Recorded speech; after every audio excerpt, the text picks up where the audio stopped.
Sementara itu, saudara, mengantisipasi kekurangan atau kelangkaan BBM subsidi khususnya solar di Aceh menjelang akhir tahun, pemerintah Aceh meminta penambahan kuota solar hingga 45.000 kiloliter.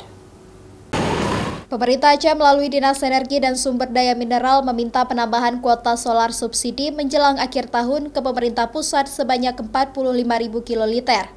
Hal ini dilakukan untuk mengantisipasi kekurangan stok BBM subsidi di Aceh nantinya. Banyaknya kebutuhan masyarakat apalagi stok yang menipis yang diperkirakan hanya cukup hingga Oktober, sehingga penambahan perlu dilakukan. Selain itu, mobilitas masyarakat di akhir tahun juga diprediksi meningkat. Penambahan ini juga dilakukan untuk mencegah antrian panjang yang terjadi di sejumlah SPBU di Aceh nantinya seperti tahun sebelumnya. Insya Allah pemerintah juga akan menambah sebesar 1 juta kiloliter untuk seluruh Indonesia, dan kita sudah mengajukan untuk Aceh minta penambahan 45.000. Mungkin disetujui Insya Allah, dan kita harapkan kekurangan atau kita bilang jangan kelangkaan lah, kekurangan solar di akhir tahun bisa teratasi. Mungkin itu juga harus dilakukan dengan pengawasan yang ketat bersama Pertamina dan instansi terkait lainnya.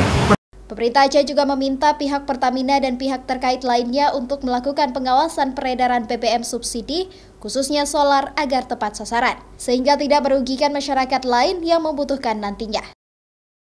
Syahril, Kompas TV, Banda Aceh.